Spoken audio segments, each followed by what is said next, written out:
네, 안녕하세요. 지금 이 시간 공주에서는 추계수양회가 마무리되고 있습니다. 3박 4일로 진행하던 추계수양회를 이번부터 2박 3일 짧은 일정으로 조정해서 이렇게 새롭게 시행을 했습니다.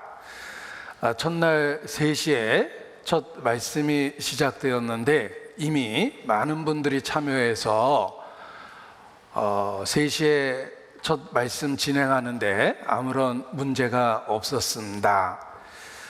점점 더 이렇게 긴 시간 참여하기 어려운 그 시절이기 때문에 저희가 좀 더 효율적으로 전도하기 위해서 2박 3일이라는 짧은 일정으로 이렇게 재조정해서 시행해 봤습니다.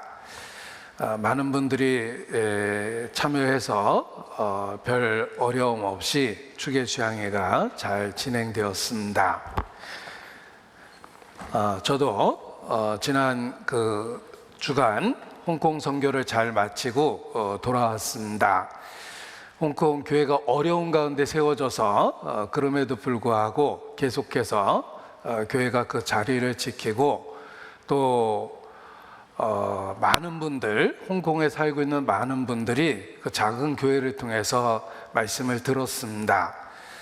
교회에 참여하는 분은 그렇게 많지 않지만 그럼에도 불구하고 홍콩 지역에 전도의 문이 열려 있다는 것 자체가 하나님의 계획이고 하나님의 은혜라고 생각을 합니다.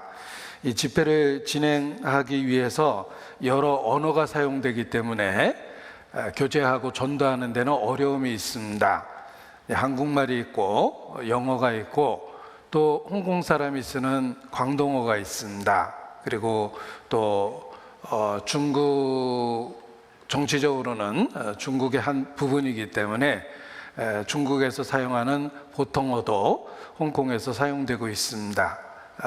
그러다 보니까 4개 언어가 사용돼서 전도하고 교제하다 보면 여러 어려움이 있습니다. 그 어려움 속에서도 교회가 세워지고 또 교회가 지켜지고 있습니다. 계속 관심을 갖고 기도로 함께해 주시기를 부탁을 드리겠습니다. 이 시간 기도로 시작하겠습니다. 우리 가운데 역사하시는 거룩하신 아버지 하나님, 예수님 안에서 우리를 불러주시고 우리를 있는 모습 그대로 하나님의 자녀로 받아주신 것 진심으로 감사 찬양을 드립니다. 천성에 이르는 그날까지 우리의 영과 육을 보존해 주시고 또 우리를 통해 주의 귀한 역사 그 뜻을 이루어 주시기를 주님께 기도합니다. 주의 뜻을 받들 수 있도록 우리를 예비하여 주시고 우리 각 사람 있는 그곳에서 일꾼 삼아 주시기를 주님께 부탁을 드립니다. 무엇보다 우리에게 주신 그 놀라운 복을 우리의 소중한 가족들에게 전할 수 있도록 전도의 문을 열어주시고 우리 각 사람을 가정에 또 지역의 선교사로 사용해 주시기를 주님께 부탁을 드립니다. 우리가 있는 그곳에서 복음의 증인이 돼서 살 수 있도록 온전히 주관해 주시고 그리스도의 향기를 나타낼 수 있도록 주님 더욱 함께해 주시기를 주님께 기도합니다. 우리가 살아가고 있는 이 시대에 얼마 남지 않은 마지막 때임을 분명하게 일깨우며 매일의 삶을 더욱 주님 안에서 보낼 수 있도록 붙잡아 주시기를 주님께 기도합니다. 우리에게 교회를 주시고 주님의 가르침을 우리에게 베풀어 주시는 것 더욱 감사 찬양을 드립니다. 이 시간도 제자들을 가르치신 것처럼 우리를 가르쳐 주시고 세상으로부터 구별시켜 주시며 의의 도구와 일꾼이 될 수 있도록 훈련해 주시기를 주님께 부탁을 드립니다. 혹 우리의 마음과 생활 속에 잘못된 것, 어그러진 것, 병든 것 있다면 주의 긍휼과 능력으로서 고쳐주시고 온전히 주님과 동행할 수 있도록 주님 이끌어 주시기를 주님께 기도합니다. 오랫동안 병상에서 투병하시고 또 예상치 못한 삶의 고난 가운데 있는 분들을 주님 기억해 주시고 치유하는 그 능력과 은혜를 더욱 베풀어 주시기를 주님께 기도합니다. 우리의 삶의 시련 속에 오직 함께 하시는 주님만 바라보고 주님만 의지합니다. 우리 각 사람 붙잡아 주시고 주께로 더욱 가까이 이끌어 주시옵소서. 이 시간도 함께 하신다는 주의 약속만 의지하고 주님께 부탁을 드립니다.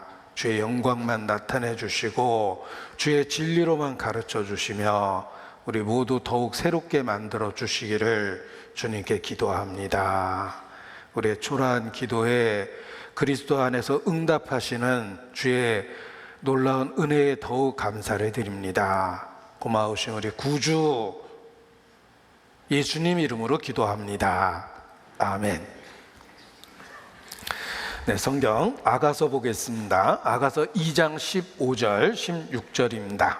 아가서 2장 15절 16절.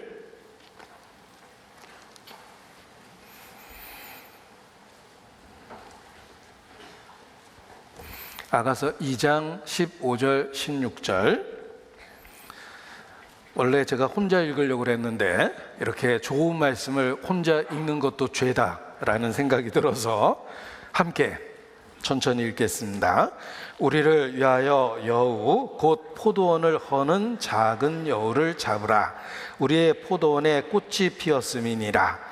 나의 사랑하는 자는 내게 속하였고 나는 그에게 속하였구나. 그가 백합화 가운데서 양떼를 먹이는구나.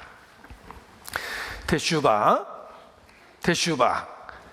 지난번 말씀드릴 때 테슈바라는 의미를 말씀을 드렸습니다.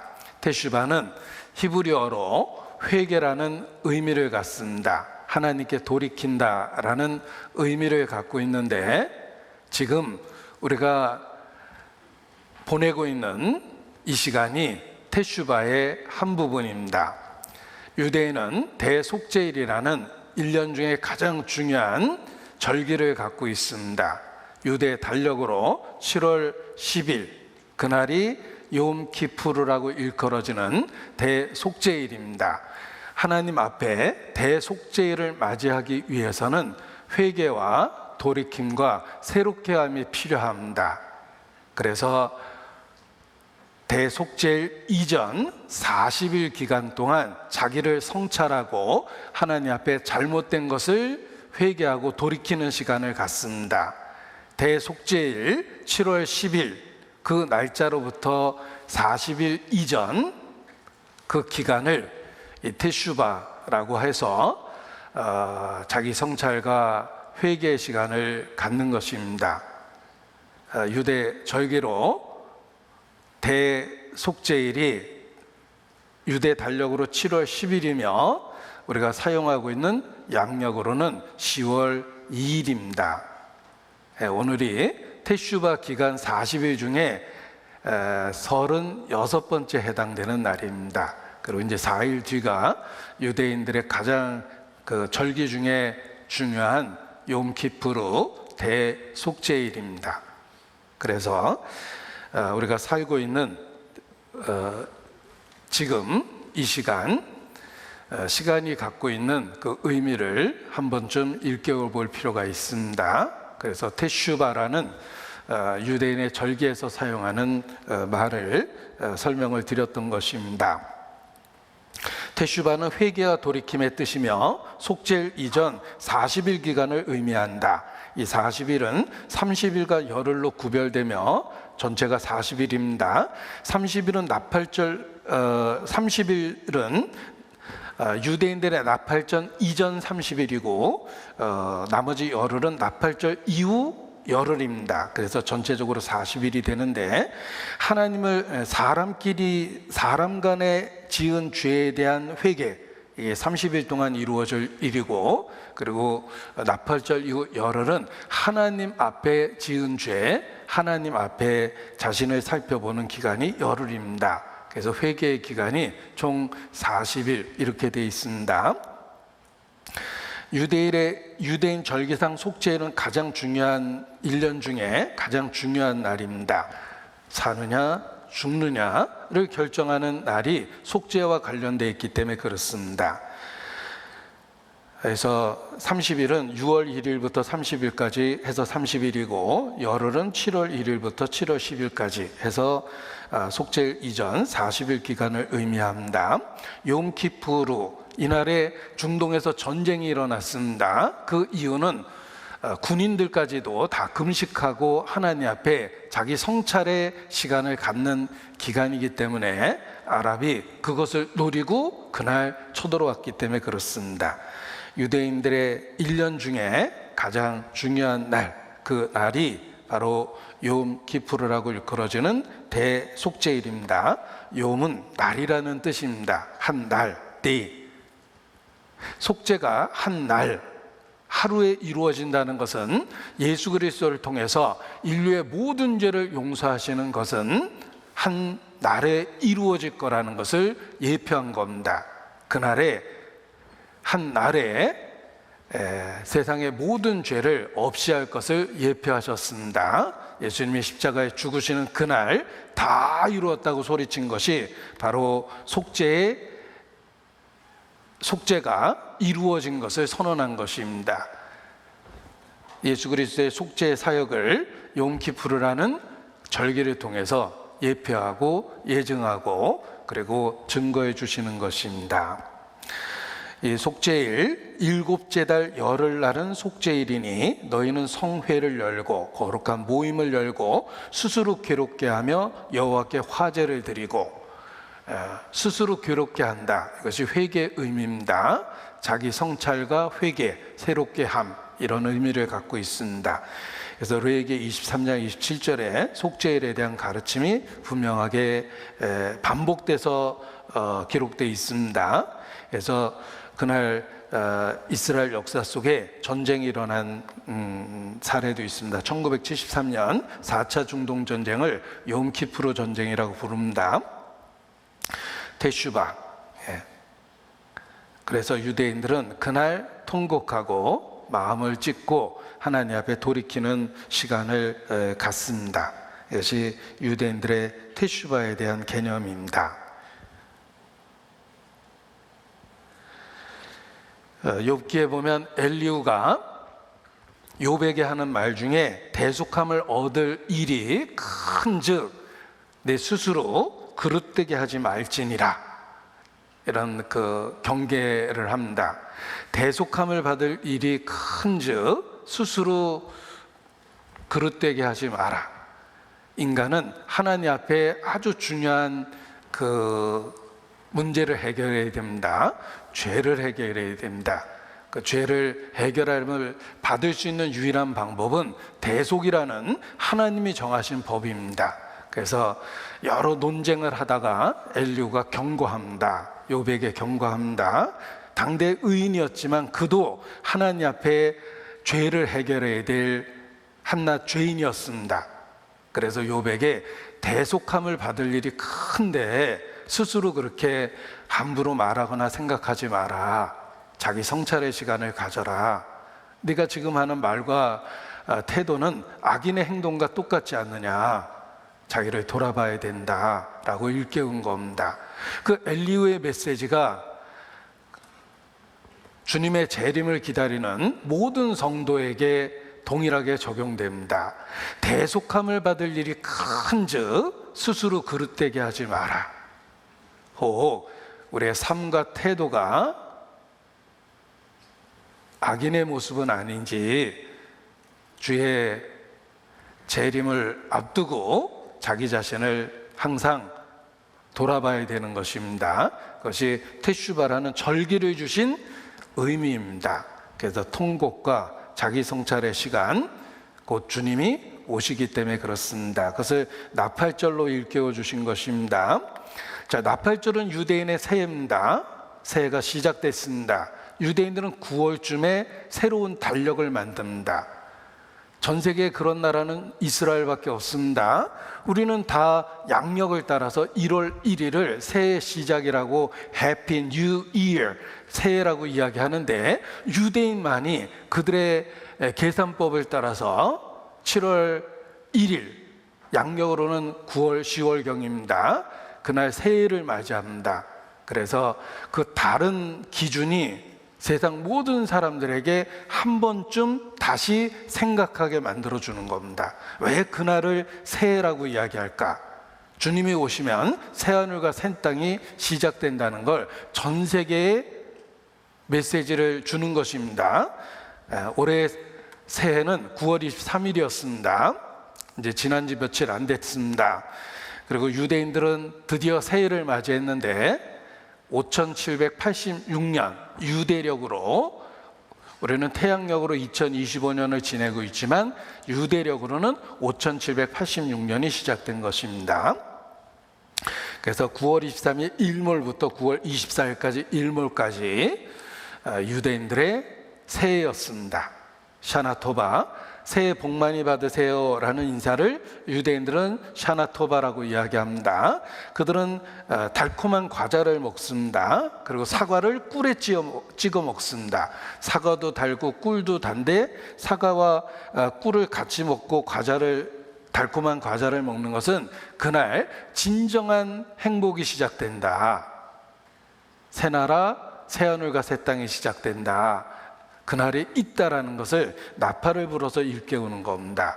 그래서 새해를 로시 하샤나라고 그러는데, 로시는 우두머리라는 뜻입니다. 하샤나는 한 해, 그 해의 우두머리, 첫 번째 날 새해라는 뜻이며, 새해라는 뜻입니다. 그리고 새해 인사말을 샤나토바, 새해 하나님의 축복이 있으라라는 말로 샤나토바라고 이렇게 인사말을 하는 것입니다.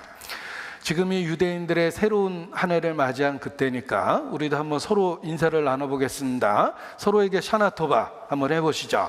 샤나토바, 샤나토바, 샤나토바. 올해 틀림없이 복 받으실 겁니다. 샤나토바라고 이야기합니다. 이게 이제 나팔을 불어서 일깨우는 겁니다. 자, 유대인의 절기는 하나님이 하시는 일에 대한 시간표입니다. 우리가 학교 가면 시간표가 있어서 시간표대로 수업이 진행되는데, 유대인의 절기는 해마다 그 절기를 보내면서 하나님이 어떻게 인간 역사를 운행해 하시는지를 일깨우는 겁니다. 이 절기를 모에드라고 그러고, 매년 세 차례라는 말은 봄, 여름, 가을 절기가 있다는 뜻입니다. 그 세 번의 절기를 구체적으로 구별해서 7절기라고 이야기하는 겁니다. 그래서 세 번으로 계절별로 구별했을 때는 봄에는 무교절, 여름에는 칠칠절, 그리고 가을에는 초막절, 이렇게 세 개의 절기로 구별하는 것입니다. 그리고 이 무교절을 들여다보면 무교절 안에 유월절도 들어있고 초곡절도 들어있고 이런 겁니다. 77절은 77, 49죠.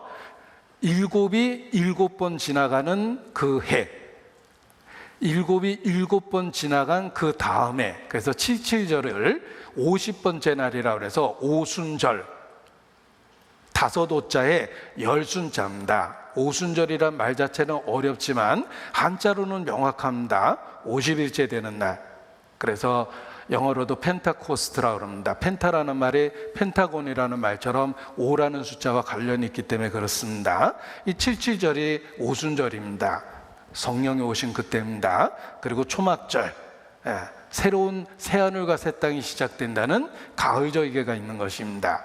초막절은 구체적으로 들여다보면 나팔절, 속죄일, 초막절, 그리고 성회, 이렇게 한 묶음으로 되어 있는 날들입니다. 그것이 새하늘과 새 땅에서 이루어지는 하나님의 역사를 보여준 겁니다. 그것이 절기, 모에드, 하나님의 시간표다, 이렇게 이야기하는 것입니다. 하나님은 자기의 그 하시는 일을 그 종 선지자에게 보이지 아니하시고는 결코 행하심이 없으시다.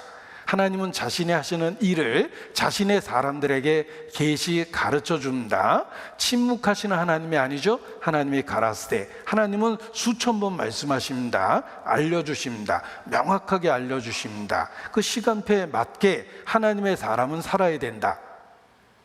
그런 의미입니다. 그래서 절기가 하나님의 하시는 일을 모든 성도에게 가르쳐 주고 있는 것입니다. 우리는 초막절, 바로 주의 재림을 대망하고 있는 시대입니다. 이 모에드 절기라는 말이 모아딤의 복수이며 스트롱 사전에 의하면 appointed time, 하나님이 정한 시간이 있다.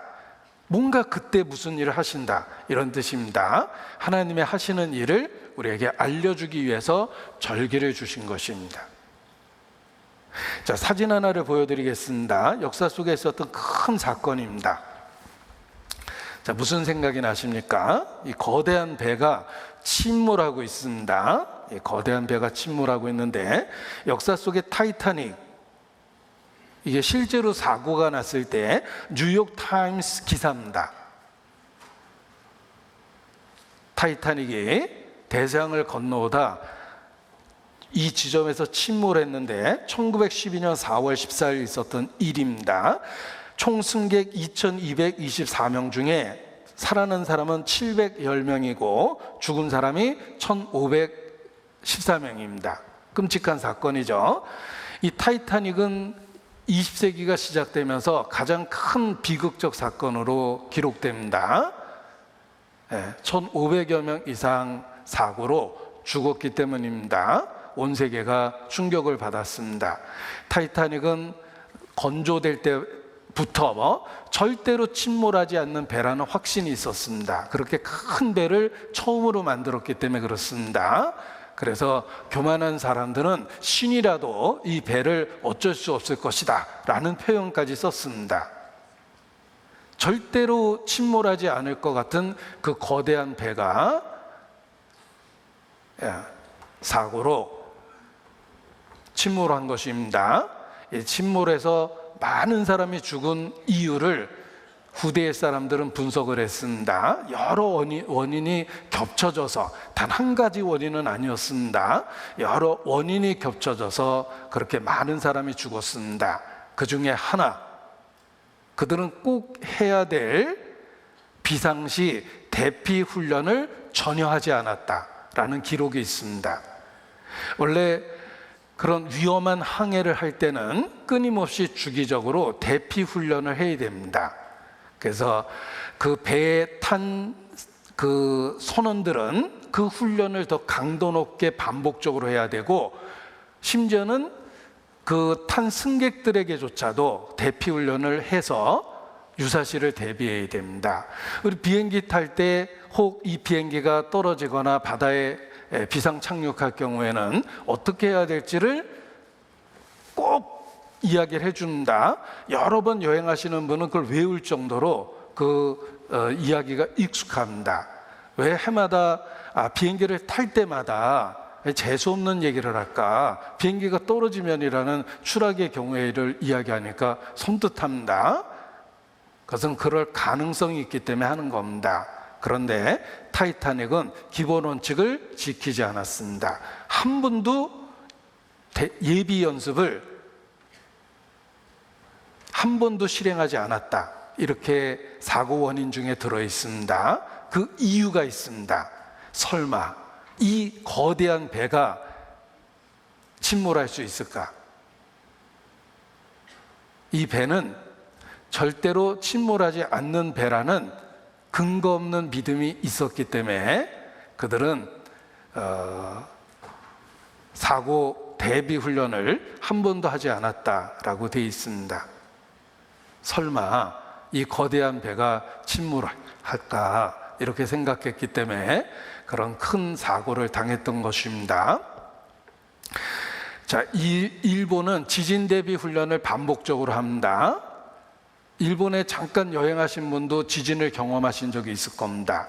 그것은 그만큼 자주 일어난다는 뜻인데, 일본은 아주 진지하게 자주 구체적으로 지진 대비 훈련을 합니다. 우리나라도 혹 지진이 일어날 수 있을 거다라고 해서 몇 년 전에 딱 한 번 지진 대비 훈련을 전국적으로 했습니다. 저도 그 가운데 있었는데 그 훈련 자체가 아주 대충대충 하고 또 심지어는 장난스럽기도 했습니다. 그냥 대충 웃고 떠들고 그냥 흐지부지 국가에서 하라고 그러니까 그런 식으로 훈련을 했습니다. 일본은 아주 진지하게 행하고 우리는 왜 그렇게 장난기 가득하게 대충대충 한 것일까? 지진의 가능성을 다르게 생각하기 때문입니다. 일본은 진짜 지진이 일어나니까 대비를 해야 된다고 생각을 한 겁니다. 언젠지 모르지만 진짜 일어나니까. 우리는 에이 설마 그럴 리가 라고 생각하는 마음이 강하기 때문에 장난기가 가득한 겁니다. 그리스도의 재림도 그렇습니다. 예수께서 다시 오신다는 이 사건을 어떻게 생각하십니까? 하나님은 절기를 통해서 해마다 그것을 수천 번 강조했습니다. 이것은 100% 일어날 일입니다.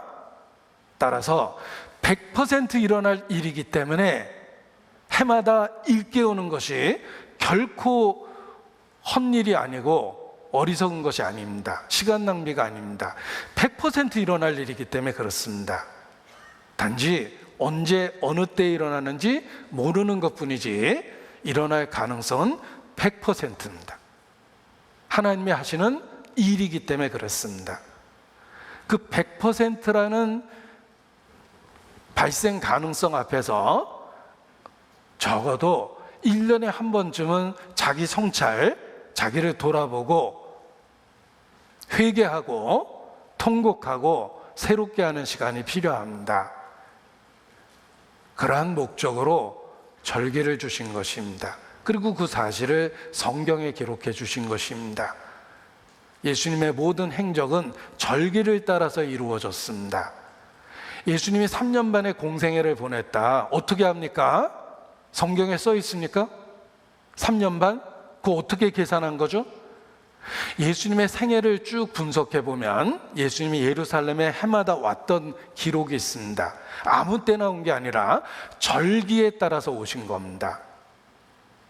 그래서 예수님이 예루살렘에서 절기를 보낸 횟수를 계산해 보면 예수님의 공생애가 3년 반이었구나 라고 계산이 되는 겁니다.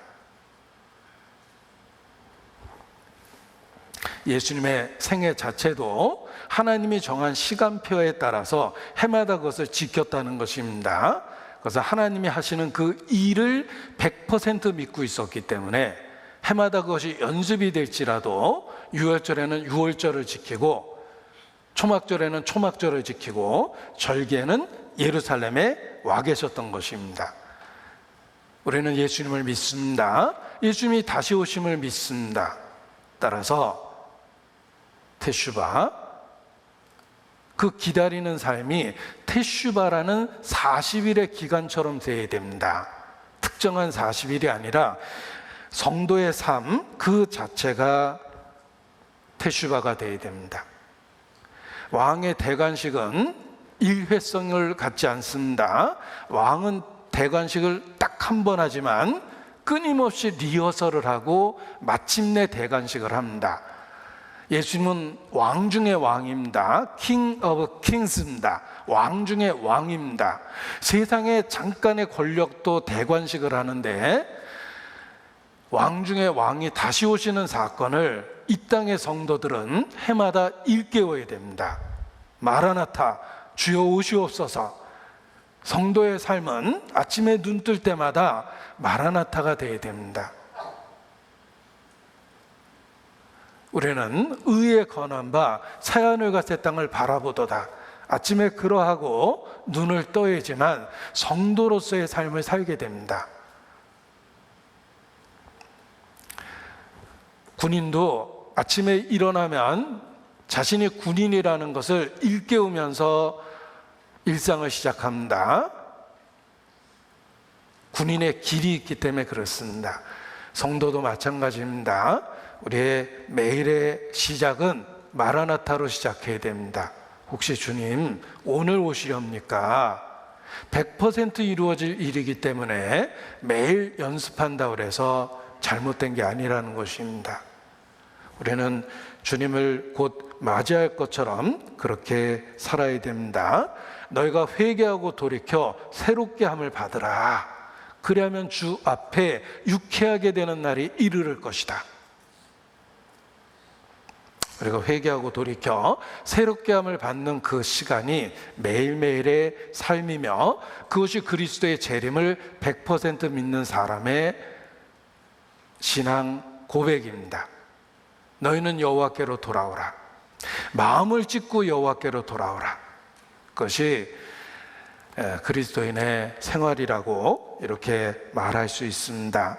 여호와의 말씀에 너희는 이제라도 금식하며 울며 애통하고 마음을 다하여 여호와께로 돌아오라.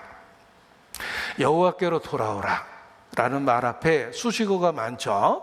애통하며 울며 마음을 다하고 돌아오라. 자기 성찰, 그리고 잘못된 것에 대한 돌이킴, 매일의 삶에서 주의 다시 오심을 사모하고 기다리는 것, 이것이 100% 주의 재림을 믿는 성도의 삶이 되어야 된다라는 것입니다. 그래서 특별히 유대인들의 새해가 시작되는 이때는 물론이고 평소에도 아침에 눈을 뜨면 마라나타라는 마음으로 하루를 시작해야 됩니다. 어느 날 우리가 그토록 매일의 삶 속에서 소망하고 연습했던 주의 다시 오심이 100% 이루어질 겁니다. 보라, 신랑이라. 맞이할 준비를 해야 됩니다. 그것이 믿는 성도로서 마땅한 삶입니다. 아가서를 읽었습니다. 아가서는 그 주제가 한마디로 사랑이며 사랑의 이야기입니다. 문자적으로, 표면적으로는 존귀한 왕과 미천한 한 여인의 신분을 초월한 사랑의 이야기입니다. 마치 오페라라는 그 극을 볼 때 서로 노래를 주고받고 합창도 합니다. 아가서가 그렇습니다. 때로는 신랑의 음성이 들리고 신부의 음성이 들리고 둘의 합창이 들립니다. 아가서는 아름다운 노래이며 사랑의 이야기입니다. 신분을 초월한 왕과 천한 여인의 진정한 사랑의 이야기입니다. 솔로몬과 술람미 여인의 사랑의 이야기라는 역사적 배경을 갖고 있습니다. 그런데 그리스도인에게는 그 사랑의 실체인 그리스도와 교회의 사랑의 이야기로 보이고 깨달아집니다. 그런 목적으로 기록된 겁니다. 하나님은 사랑의 시작이며 근원입니다. 세상에 있는 모든 사랑은 하나님 자신으로부터 시작된 겁니다. 하나님은 사랑이십니다. 세상을 살펴보면 사랑이 가득합니다. 동물의 세계 속에서도 그 본능으로 살아가는 동물조차도 자식에 대한 끔찍한 사랑을 갖고 있습니다. 그 사랑의 시작과 출처는 하나님 자신이십니다. 각양 좋은 은사가 빛들의 아버지께로부터 온 줄 안다고 그랬는데 세상에 가장 아름다운 은혜로 준 선물인 은사는 사랑입니다. 그 사랑의 이야기 뒤편에 하나님이라는 실체가 있는 것입니다. 우리는 외적으로는 솔로몬과 술람미 여인의 사랑의 이야기를 읽고 있지만 내적으로는 그리스도와 교회의 이야기를 볼 수 있습니다. 이 모든 이야기는 하나님의 사랑에 대한 설명이고 우리를 이해시켜 주기 위한 예시와 예표이기 때문에 그렇습니다. 제가 말씀을 대언하는 이 자리에서 유행가 하나를 불러보려고 합니다. 모두가 사랑이에요. 사랑하는 사람도 많고요, 사랑해준 사람도 많았어요. 모두가 사랑이에요. 마음이 넓어지고 예뻐질 것 같아요. 이것이 행복이란 걸 난 알아요. 사랑 이야기를 하고 있습니다. 사랑해준 사람도 많고 사랑하는 사람도 많아요. 그것이 행복의 이유입니다. 어떻게 생각하십니까? 행복이 무엇입니까? 권력이 있어서 행복합니까? 물질적인 것을 누려서 행복합니까? 쾌락을 누려서 행복합니까? 아닙니다. 우리는 살아봐서 공감할 수 있습니다. 사랑하는 사람이 있고 사랑해준 사람이 많으면 행복을 느낍니다. 이 사랑이라는 단어에서 행복이 나오고 행복이라는 단어에서 기쁨과 즐거움이라는 표현이 나오는 것입니다. 사랑 없는 기쁨과 즐거움은 마약과 같습니다. 효과가 짧습니다. 꽤 강렬한 것처럼 보이지만 그 후에 더 큰 수치심과 고통이 찾아옵니다.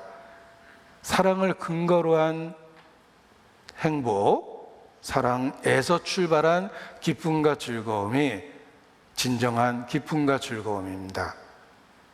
저는 이 사랑이라는 단어와 행복이라는 단어를 그 노래를 만든 사람이 연결한 것에 대해서 정말 공감하고 그 성경적인 근거가 있다라고 생각을 했습니다. 더할 나위 없는 행복, 그것을 어려운 말로 지복이라고 그러는데 그 지복의 비결은 사랑입니다. 사랑하는 사람이 많고 사랑해준 사람이 많을 때 우리는 행복을 느끼고 정말 더할 나위 없는 그 지복의 상태가 됩니다. 이 사랑의 뒤편에 하나님이라는 실체가 있다는 걸 기억하십시오. 왜 천국이 그야말로 천국이 되는 걸까? 가장 기쁘고 즐거운 상태입니다. 가장 행복한 상태입니다. 그리고 불안에 떨지 않는 행복, 없어질까봐 이루어질까봐 두려워하지 않는 상태가 됩니다. 변하지 않는 하나님 사랑 안에 있기 때문에 그렇습니다. 모든 사랑 그 근원, 그 뒤편에 하나님이 계시다는 걸 기억해야 됩니다. 사랑하는 사람도 많고 사랑해준 사람도 많죠. 그것을 경험하면서 하나님은 사랑이라는 진리를 일깨워 보십시오. 이 세상을 아름답게 사랑으로 하나님이 덮어놓으셨는데 모든 사랑이 하나님으로부터 왔다는 것입니다. 그리고 진정한 변하지 않는 사랑은 하나님과의 관계 속에 있는 겁니다. 그래서 천국이 그 지복의 상태다. 더할 나위 없는 행복, 그것이 변하지 않고 사라지지 않고 이루어지지 않는 상태다. 더 이상 아프지도 않고 더 이상 슬프지도 않고 불안한 미래에 두려워할 필요도 없는 지복의 상태가 천국이며, 그것은 하나님과 영원토록 함께 있는 곳이기 때문에 그러한 것입니다. 그리고 이 땅에서 하나님은 그 사랑의 의미를 깨달으라고 이런저런 사랑의 모형들을 가득 만드신 거라고 생각합니다. 우리는 아가서를 통해서 사랑의 이야기를 볼 수 있고, 그리고 사랑의 의미를 다시 생각하며 그 사랑의 실체인 하나님을 생각하게 됩니다. 이 솔로몬과 술라미는 정말 아름다운 사랑을 나눴지만 그 뒷이야기는 추적해보고 싶지도 않고 알고 싶지도 않습니다. 인간이 시작한 사랑은 그 뒷부분이 그렇게 아름답진 않습니다. 그 순간 아름다웠던 것입니다. 우리가 부모 자식 간에도 사랑으로 시작했지만 항상 아름다운 이야기가 있지는 않습니다. 그 노년에 서로 미워하고 서로 왕래 끊고 그런 사례가 얼마나 많습니까? 정말 아름다운 소설 같은 연애를 했지만 그 뒷이야기는 추적해보고 싶지 않죠? 저는 디즈니의 그 만화, 영화 보면 공식이 항상 행복하게 살았더래 하고 끝이 나는데 거기서 끝내는 게 진짜 좋았다. 그 뒷이야기 들으면 별의별 이야기 다 보겠다. 그렇게 어렵게 결혼한 커플들도 40일 뒤에 다시 한번 생각해 보겠습니다. 이런 거 있을 것 같지 않습니까? 자, 그런데 변하지 않는 사랑의 이야기는 오직 천상에 있고 하나님하고의 관계 속에만 있는 것입니다. 아가서 본문을 보겠습니다. 여기 여우의 존재가 있습니다. 사랑의 관계를 회방하는, 사랑의 관계와 사귐을 깨는 여우라는 존재가 있습니다. 여우라는 이미지는 교활하다라는 그 의미를 갖습니다. 사탄도 아주 교활한 존재로 성경에 묘사되어 있습니다. 여우라는 존재 자체가 두 사람의 포도원을 망쳐버리는, 사랑의 관계와 사귐을 깨버리는 그런 존재입니다. 포도원을 허는 여우라는 존재가 있습니다. 이것은 사랑의 관계와 사귐을 회방하는 그런 것들이 있다라는 걸 우리에게 일깨워 줍니다. 그런데 이 여우가 작은 여우라고 되어 있습니다. 포도원을 허는 작은 여우입니다. 작은 건 작게 얘기해야 될 것 같아서 포도원을 허는 작은 여우입니다. 왜 작은 여우일까? 대부분 포도원을 허는 그 행동들은 아주 사소한 것에 의해서 시작되고 이루어지기 때문에 그렇습니다. 사랑의 관계와 사귐이 왜 깨집니까? 큰 일로 깨지는 경우도 있지만 사소한 것으로 금이 가는 경우가 많이 있습니다. 그리스도 교회의 관계에서도 그렇습니다. 그 관계와 사귐을 흔들어 놓는 죄는 큰 죄보다는 생활 속에 들어온 작은 죄들이 관계와 사귐을 조금씩 망가뜨려 버리는 겁니다. 길을 갈 때에도 넘어지는 이유는 큰 돌에 걸려서 넘어지는 사람은 없습니다. 작은 돌에 걸려서 넘어집니다. 길을 갈 때 고통스러운 것은 길에 널려 있는 돌멩이보다는 발 안에 들어와 있는, 신발 속에 들어와 있는 작은 돌멩이 하나가 걷는 것을 고통스럽게 만듭니다. 그와 같이 관계와 사귐을 흔들어 놓는 죄도 큰 것보다는 작은 것들에 의해서 균열되고 깨진다라는 의미입니다. 그래서 작은 여우입니다. 여우가 아주 작다라는 거예요. 우리의 신앙생활도 큰 죄는 두렵죠. 어떻게 그런 일을, 그럴 수 없죠 라는 강한 저항감을 갖기 때문에 큰 죄로 그리스도인을 넘어뜨리기는 어렵습니다. 마귀는 교활합니다. 아주 작아 보이고 사소해 보이는 것 같고 그리스도와의 교제를 흔들어 놓습니다. 시기, 질투, 마음속에 숨어있는 분노, 열등감, 질투, 작은 정욕, 이런 것들로 그리스도인들을 흔들어 놓습니다. 우리를 유혹하는 것들은 대개 작은 모양을 갖고 있습니다. 그것을 조심해야 됩니다. 이 성경에 표시해 놓고 전도서 10장 1절을 보겠습니다. 전도서 10장 1절, 멀리 가시면 안 됩니다. 바로 옆에 있습니다. 전도서 10장 1절.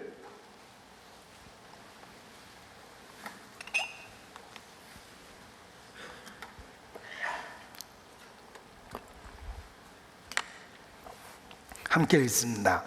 죽은 파리가 향기름으로 악취가 나게 하는 것과 같이 적은 우매가 지혜와 존귀로 패하게 하느니라. 자, 아주 세계적으로 귀한 향기름이 있다고 해보죠. 가격을 매길 수 없을 정도로 엄청나게 귀한 향기름입니다. 거기에 작은 파리 하나가 빠졌습니다. 그 많은 기름의 양에 비하면 뭐 한 마리인데 그 파리가 죽어서 썩기 시작하죠. 기름 전체를 망가뜨려 버립니다. 작은 파리가 향기름으로 악취가 나게 합니다. 그와 같이 적은 우매가 지혜와 존귀로 패하게 하느니라. 우리를 흔들어 놓고 우리를 넘어뜨리고 망가뜨리는 것은 큰 것이 아니라 작은 것들입니다. 그 작은 것들을 조심해야 됩니다. 포도원을 허는 작은 여우를 잡아야 됩니다. 작아 보이는 거지만 큰 치명적인 피해를 주는 것들이 많습니다.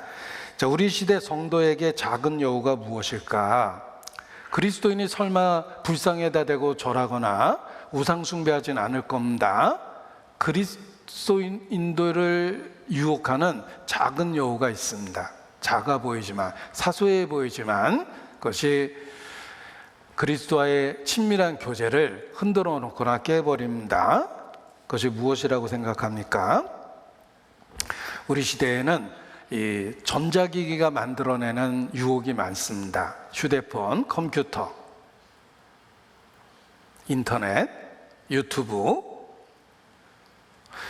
우리의 많은 시간과 관심을 그 작은 것들이 뺏어갑니다. 우리 시대 휴대폰이 일상 속에 항상 옆에 있죠. 저도 마찬가지지만 갑자기 휴대폰이 나와 분리되어 있으면 전화기가 어디 갔지? 하고 확인이 안 되면 약간 그 공황 상태가 됩니다. 거기 너무 중요한 정보가 많이 담겨져 있고 휴대폰을 의지해서 하루를 지내죠. 정보가 거기 다 있으니까. 우리 시대에 정말 하나님께 금식하고 다가간다라고 하면 음식을 끊는 금식보다 미디어에 대한 금식, 휴대폰에 대한 금식, 전자기기에 대한 금식이 필요하다. 뭐 이런 생각도 해봤습니다. 우리 시대는 음식을 끊는 것보다 그 미디어 끊는 게 더 어렵기 때문에 그렇습니다. 그래서 우리 시대에 가장 유혹되는 것 중에 하나, 그 작은 여우가 전자기기, 휴대폰, 컴퓨터가 아닐까라는 생각을 합니다. 포도원을 작은 여우입니다. 아가서 2장 보겠습니다. 여기 내가 있고 그가 있습니다. 16절에 보면 나의 사랑하는 자 내게 속하였고, 내가 있죠. 나는 그에게 속하였구나. 그가, 내가 있고 그가 있습니다. 그런데 나와 그가 합쳐지면 우리가 되죠. 그 우리의 개념이 있습니다. 15절 우리를 위하여. 나와 그는 서로 남남으로 시작했는데 사랑에 의해서 우리가 됐습니다. 공동 운명체가 됐습니다. 그래서 우리를 위하여 여우, 곧 포도원을 허는 작은 여우를 잡으라. 우리의 포도원에 꽃이 피었습니다. 자, 나와 그는 각각 독립적이고 남남이었습니다. 그런데 사랑의 관계와 사귐을 갖게 될 때 우리라는 운명 공동체가 됐습니다. 그리고 우리의 포도원이라는 함께 묶여있는 그 공동체가 된 것입니다. 사랑은 각각의 삶을 살던 타인을 공동 운명체로 만들어줍니다. 우리 님이라는 글자에 점 하나 찍으면 남이다 라는 표현을 씁니다. 남이라는 글자에서 점 하나 지우면 님이 되는데 그 글자를 지울 수 있는 방법은 사랑이죠. 남이라는 글자에 그 점을 사랑으로 지우면 님이 되는 거예요. 나와 그 합쳐지면 우리가 되는 겁니다. 사랑으로 운명 공동체가 됩니다. 부부가 그러합니다. 많은 시간 남으로 자랐습니다. 누군지도 몰랐고 관심도 없었습니다. 남이었죠. 그런데 언약에 의해서, 혼인 언약에 의해서 분리될 수 없는 우리라는 부부라는 운명 공동체가 됩니다. 사랑으로 각각의 타인이 하나가 되는 것입니다. 그리스도와 교회가 그렇습니다. 이 우리라는 연합된 그 관계 속에서 우리는 그리스도와 교회의 관계를 볼 수 있습니다. 사랑에 의해서 운명 공동체가 된 것입니다. 교회는 그의 몸이 되었다. 분리될 수 없는 관계입니다. 머리와 몸은 절대 분리되지 않습니다. 그리스도는 영존하시죠. 그의 몸은 영존합니다. 교회가 그러합니다. 사랑에 의해서 분리되지 않는 관계가 된 것입니다. 그래서 고백하기를 나의 사랑하는 자는 내게 속하였고 나는 그에게 속하였구나. 그가 백합화 가운데서 양떼를 먹이시는구나 라는 공동의 관계가 된 것입니다. 우리는 복음에 의해서 그리스도와 연합해서 운명 공동체로 하나가 되었습니다. 복음이 그렇게 만들어준 것입니다. 선악과를 먹고 인류 역사는 하나님과 분리되었습니다. 우리 개인도 나면서부터 모태로부터 하나님으로부터 멀어져서 하나님과 분리되어 있었습니다. 선악과를 먹은 결과입니다. 선과 악을 아는 일에 우리와 같이 되었은즉 감히 피조물인 인간이 선악의 기준을 자기 나름대로 갖게 된 겁니다. 자기가 신처럼 자기 마음대로 자기 인생을 자기 기준으로 살게 된 것입니다. 그것이 선악과를 먹은 결과입니다. 자기 인생에 스스로 신이 되었습니다. 피조물이. 우리는 복음으로 하나님과 관계를 회복했습니다. 그리스도와 연합해서 하나가 되었습니다. 그 말은 드디어 선악과의 그 결과로부터 벗어나서 피조물의 위치를 찾고 우리 인생의 신 주인을 하나님으로 섬기게 되었다, 이런 뜻입니다. 그래서 복음으로 우리는 드디어 하나, 그리스도로 말미암아 하나님과 하나된 공동체가 된 것입니다. 그래서 나의 사랑하는 자는 내게 속하였고 나는 그에게 속하였구나 라고 고백하는 단계가 된 것입니다. 그래서 하나님과의 연합으로 말미암아 가장 행복한 상태가 되는 것입니다. 하나님과 연합했기 때문에 더 이상 불확실한 미래로 두려워할 필요가 없습니다. 우리는 사랑을 하고 사랑을 받고 있는데 그 사랑이 변하거나 이뤄질 거라는 불안감에서 벗어날 수 있습니다. 왜냐하면 그리스도로 말미암아 하나님과 연합되었기 때문에 변하지 않는 하나님 사랑 안에 있게 된 것입니다. 그래서 가장 행복한 지복의 상태로 인도함을 받게 된 것입니다. 세상에서 가장 불행한 사람은 아무도 사랑하지 않는 사람, 아끼는 자 없이 죽었더라. 이게 악한 왕의 결말입니다. 아끼는 사람 없이 죽었더라. 이게 악한 왕이 죽을 때 성경에 보면 그렇게 써 있죠. 그의 죽음을 아무도 아쉬워하지 않았습니다. 가장 가까운 가족조차도. 이게 악인입니다. 이 세상에서 가장 불행한 사람은 아무도 사랑하지 않는 사람, 사랑을 받지도 못한 사람, 가장 불행한 사람입니다.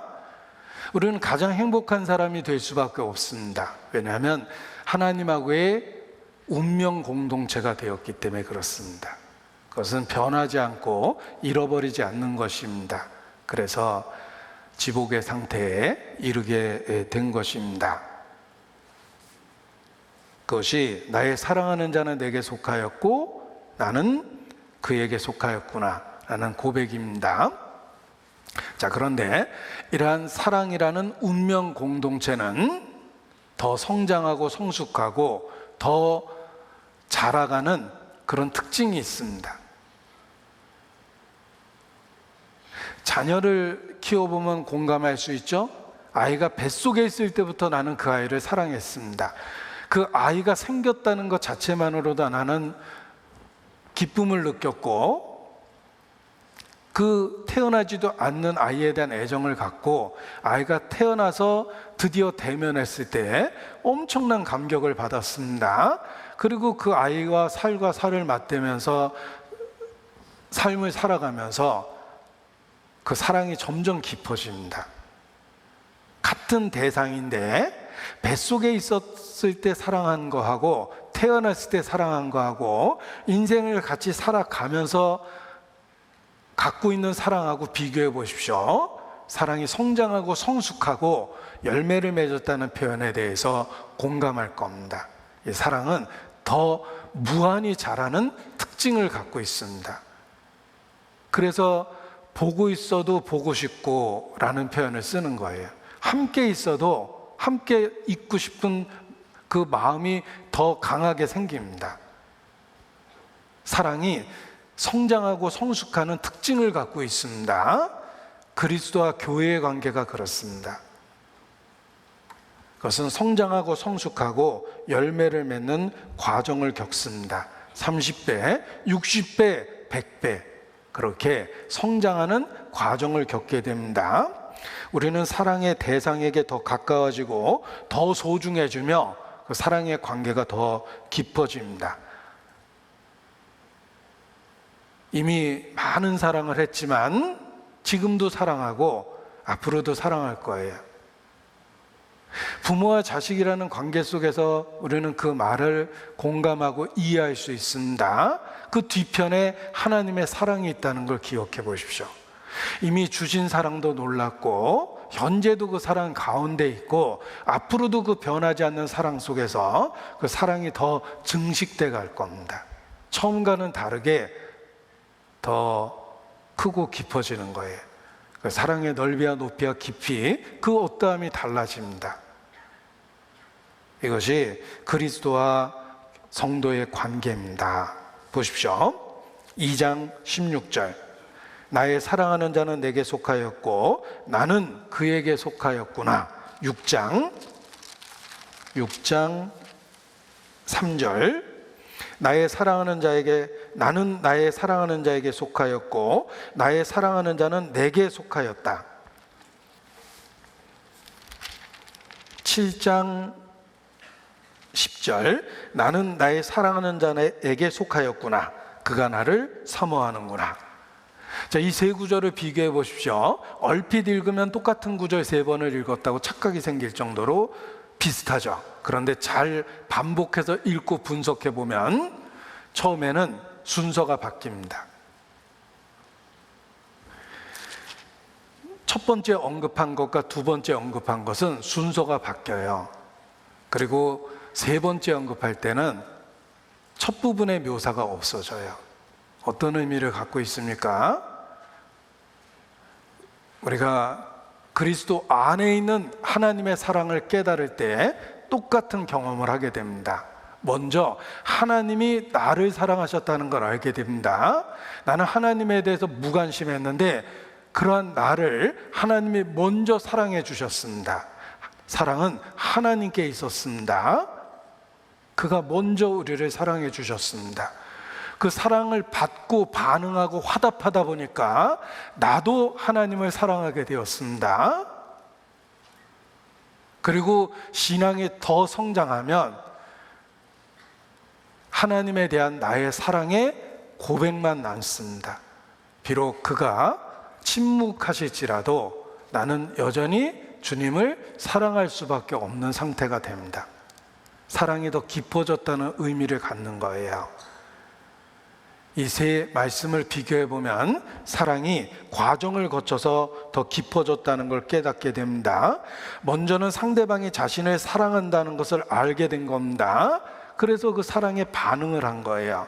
그러다 보니까 나도 그를 사랑하게 되었습니다. 먼저 사랑을 주니까 나도 사랑으로 반응을 한 겁니다. 그리고 사랑이 깊어지니까 상대방이 어떠하든 간에 나는 아무튼 사랑합니다. 상대방을. 이렇게 고백하게 되는 거예요. 우리 자녀에 대해서도 그렇습니다.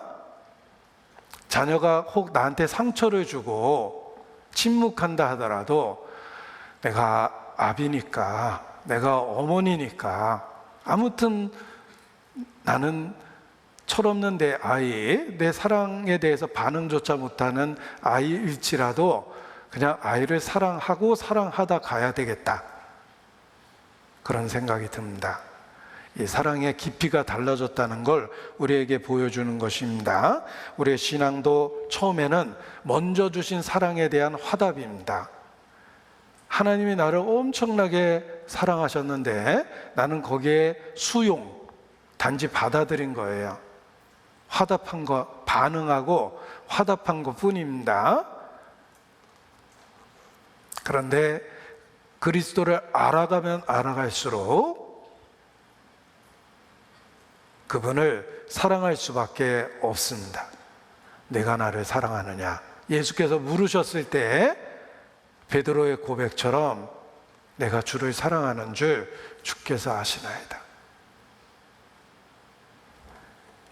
점점 사랑이 깊어지는 것을 우리에게 보여주고 있는 것입니다. 우리가 사랑함은 그가 먼저 우리를 사랑하셨습니다. 사랑은 여기 있으니 우리가 하나님을 사랑한 것이 아니요 오직 하나님이 우리를 사랑하사 우리 죄를 위하여 화목제로 그 아들을 보내셨습니다. 하나님의 사랑이 우리에게 이렇게 나타난 바 되었으니 하나님이 자기의 독생자를 세상에 보내심은 저로 말미암아 우리를 살리려 하심이니라. 우리는 먼저 주신 사랑을 발견했고 그 사랑을 수용했습니다. 단지 받아들였어요. 그리고 하나님의 사랑을 받아들이고 하나님하고의 관계가 생겼는데 그분을 알면 알수록 내가 사랑할 수밖에 없는 분이십니다. 내가 사랑하는 건 당연한 거예요. 그분이 침묵한다 하더라도 그래도 우리는 사랑할 수밖에 없습니다. 하나님이 어떤 분인지를 알게 되었기 때문에 그렇습니다. 그래서 이 아가서에 있는 그 사랑의 발전 단계가 이 성도의 신앙생활 가운데 그대로 재현되는 것입니다. 그런데 이와 같이 사랑이 성장하고 성숙하고 확장하고 열매를 맺는 이유가 있습니다. 성령이 오셔서 그래요. 성령은 하나님의 은밀한 것을 우리에게 계시하십니다. 하나님의 마음을 우리에게 그대로 계시합니다. 성령이 오셔서 사랑이 깊어지는 거예요. 이것은 단지 복음에 대해서 수용, 반응하는 것만이 아닙니다. 성령이 오심으로 그 사랑이 어떠한지를 알게 된 거예요. 그래서 사랑이 성장하고 성숙하고 확장하고 깊어지는 겁니다. 주께로 더 가까이. 성령이 그러한 역사를 하십니다. 처음 구원받을 때 하고 정상적으로 신앙생활하고 시간 속에서 어떤 변화를 겪습니까? 내 구주를 더욱 사랑, 이전보다 더 사랑합니다. 그게 마땅한 겁니다. 성령이 오셔서 사랑을 확장시킨 거예요. 성령의 열매, 9가지 열매가 있습니다. 성령의 열매는 사랑과, 첫 번째가 사랑입니다. 희락과 기쁨과 즐거움입니다. 사랑과 희락과 화평과 오래 참음과 자비와 양성과 충성과 온유와 절제니 이 같은 것을 금지할 법이 없느니라. 성령의 9가지 열매라고 우리 암송도 하죠. 성령의 9가지 열매의 첫 번째는 사랑과 희락입니다. 성령이 오시면 하나님의 사랑을 부어주십니다. 그리고 그 결과가 기쁨과 즐거움이에요. 우리는 변치 않는 사랑을 받고 있기 때문에 항상 기뻐할 그럴 만한 이유가 있는 겁니다. 내 육체가 병들고 늙고 아무 상관이 없습니다. 변하지 않는 사랑을 받기 때문에 기쁨을 누릴 수 있는 거예요. 부할 때나 가난할 때나 건강할 때나 병들 때나 아무 상관없습니다. 병들고 가난하면 삶이 고단하고 힘들죠. 그래도 희락은 변하지 않습니다. 왜냐하면 그 희락이 사랑에서 출발한 거기 때문에 그렇습니다. 병들지만 여전히 사랑받고 있고 나이 들어가고 있고 초라해지지만 여전히 사랑받기 때문에 그 희락이 변하지 않는 거예요. 항상 기뻐하라. 항상 기뻐하라. 어떻게 그렇게 무리하게 그런 욕을 하시죠? 변하지 않는 사랑으로 너희를 사랑한단다. 사랑이 만들어주는 기쁨은 변하지 않기 때문에 항상 기뻐하라고 일깨워 주신 것입니다. 자, 성령의 열매는 사랑과 희락과 화평입니다. 하나님과의 관계가 화평케 되었습니다. 우리는 사랑을 받고 있습니다.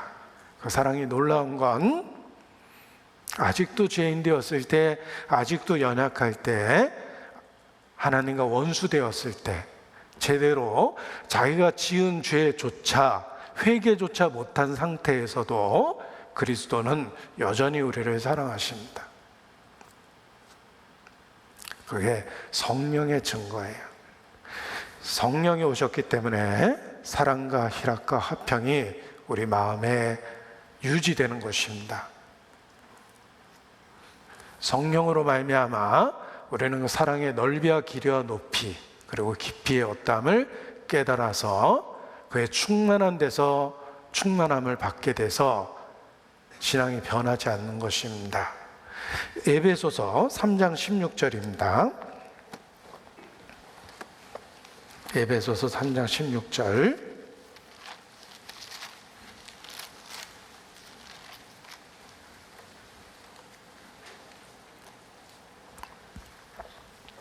제가 읽어드리겠습니다. 에베소서 3장 16절.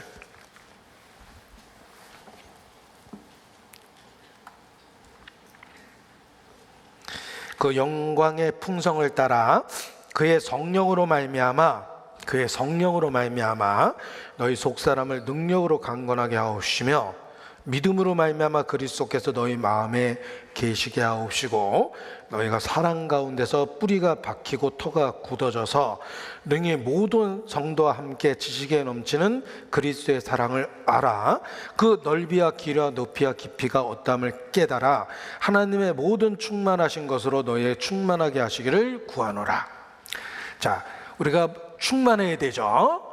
어떻게 충만하냐면 하나님으로부터 공급을 받아야 돼요.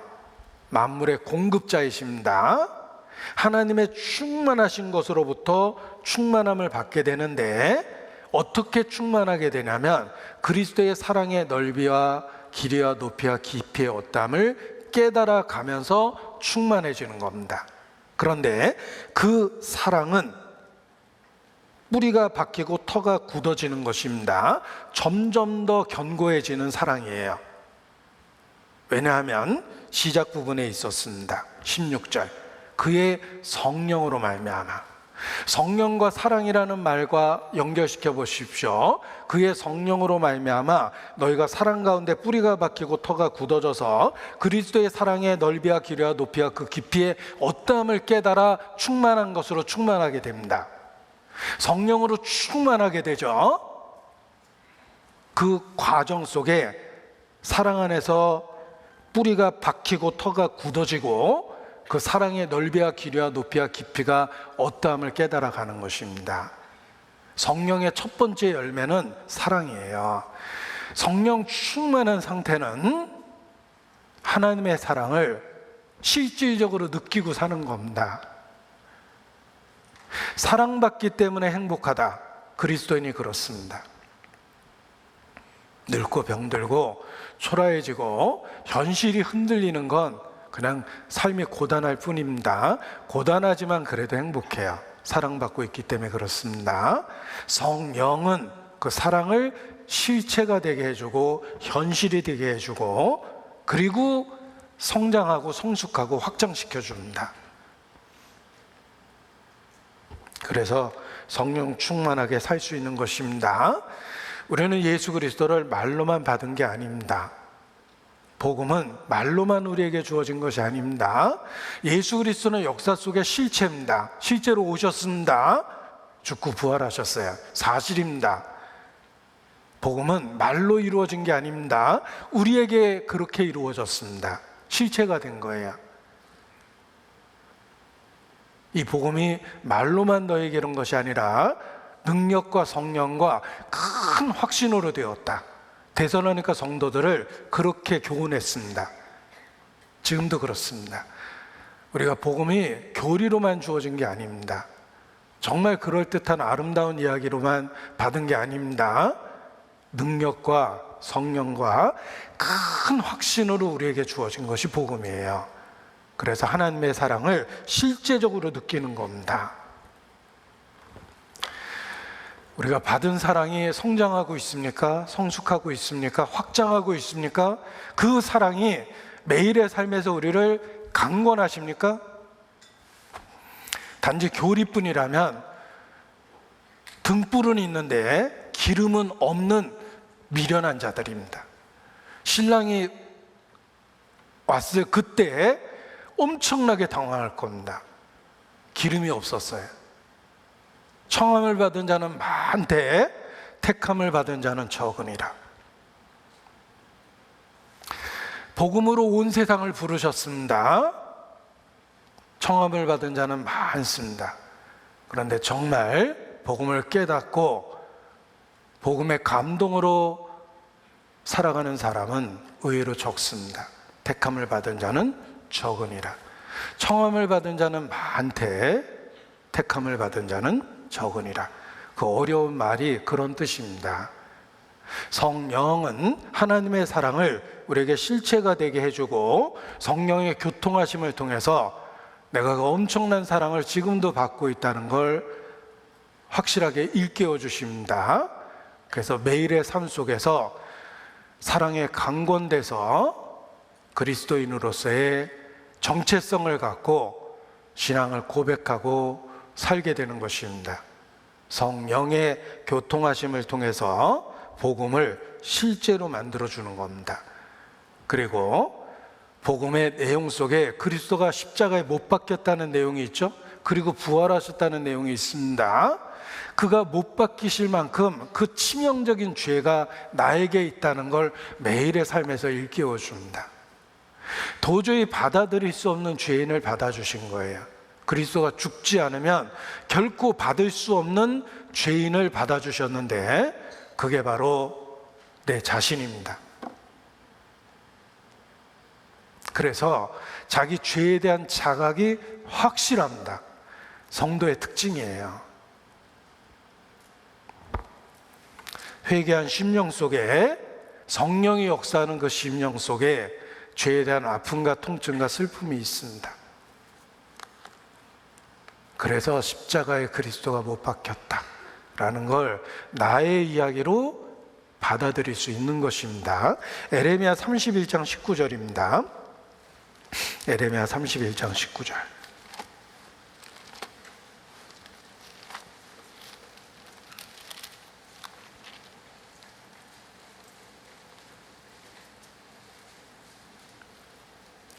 제가 18절 뒷부분부터 읽어보겠습니다. 18절. 주는 나의 하나님 여호와시니 나를 이끌어 돌이키소서. 그리하시면 내가 돌아오겠나이다.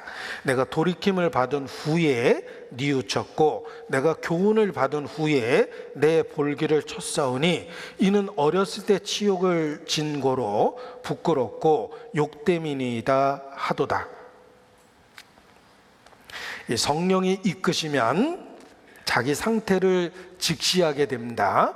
자기의 죄성을 그대로 바라보게 됩니다. 돌이킴을 받은 후에 뉘우쳤고 내가 교훈을 받은 후에 내 볼기를 쳤사오니 맞아 죽을 만한 놈이구나. 내가 그렇게 자기 죄성에 대한 처절한 깨달음을 갖습니다. 왜 나 같은 죄인 살리신이라는 찬양이 많은 사람에게 은혜를 줍니까? 나 같은 죄인을 묘사할 때 가장 적절한 표현이기 때문에 그렇습니다. 정말 나쁜 사람이다라는 걸 어떻게 표현하겠습니까? 나 같은 죄인이에요. 그 표현 때문에 많은 분들이 그 찬양에서 공감하고 눈물을 흘리는 겁니다. 나 같은 죄인 살리신 그 은혜에 놀라워, 이렇게 찬양하는 겁니다. 성령이 우리의 죄를 직시하게 해주는 거예요. 에레미야 32장 39절입니다. 그런데 죄만 깨닫게 하면, 은혜를 일깨워 주지 않으면 가룟 유다처럼 자기 목에 밧줄을 겁니다. 그런데 죄를 깨닫게 하실 뿐만 아니라 십자가에 못 박힌 그리스도를 통해서 놀라운 은혜를 우리에게 말씀해 주십니다. 39절, 내가 그들에게 한 마음과 한 도를 주어 자기들과 자기 후손의 복을 위하여 항상 나를 경외하게 하고, 내가 그들에게 복을 주게 하여 그들을 떠나지 아니하리라 하는 영영한 언약을 그들에게 세우고, 나를 경외함을 그들의 마음에 두어 나를 떠나지 않게 하고, 내가 기쁨으로 그들에게 복을 주되 정령이 나의 마음과 정신을 다하여 그들을 이 땅에 심으리라. 주님이 내 삶에 하시는 일이 있습니다. 내게 간섭하시고 내 인생에 들어와서 내게 하시는 일이 있습니다. 내 마음에 한 마음과 한 도를 주고 하나님을 경외하는 마음을 주며 하나님을 떠나지 않게 해주고 나를 이끌어서 주께로 더 가까이 가게 하십니다. 누가 그 일을 하시냐면 하나님 자신이 하시는 거예요. 그리스도를 통하여 내 마음에 그러한 역사를 하십니다. 그래서 마음의 변화가 일어나는 거예요. 여호와는 나의 목자이심에 틀림이 없습니다. 죽어서 만날 뿐이 아니라 현재의 삶에 나를 붙들고 진리로 선으로 이끌어 주십니다. 지금 그 일을 하고 계시는 거예요. 나의 목자시죠. 여호와는 나를 지키시는 자이십니다. 지금. 앞으로 지키고 천국에서 만난다는 뜻이 아닙니다. 여호와는 나를 지키시는 자예요. The Lord watches over you. watches, 현재형이죠. 나를 지키시는 자예요. 내가 사고치지 않도록 나를 붙잡고 나를 책망하고 꾸짖고 내 스스로 죄를 미워할 수 있도록 만들어주고 의를 사모하도록 이끌어 주십니다. 성령께서 하시는 일이에요. 이 약속하신 그 일을 성도의 마음속에 하십니다. 그 성령은 우리를 그리스도와 연합시켜 주십니다. 그리스도의 고난에 연합시켜 주시고 그리스도의 죽음에 연합시켜 주시며 그리스도의 장사되심에 연합시키고 그리스도의 부활에 연합시켜 주시고 그리스도의 승천에 연합시켜 주시고 그리스도의 다시 오심에 연합시켜 주실 것입니다. 성령이 하시는 일이에요. 성령은 성도를, 믿는 우리를 그리스도와 연합시키십니다. 그것이 성령이 하시는 일입니다. 로마서 6장입니다. 로마서 6장.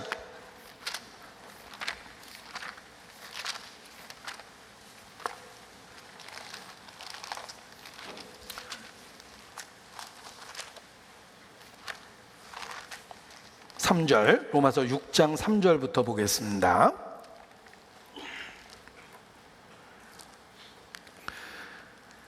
제가 연합이라는, 합하여라는 말, 함께라는 말을 강조해서 읽어보겠습니다.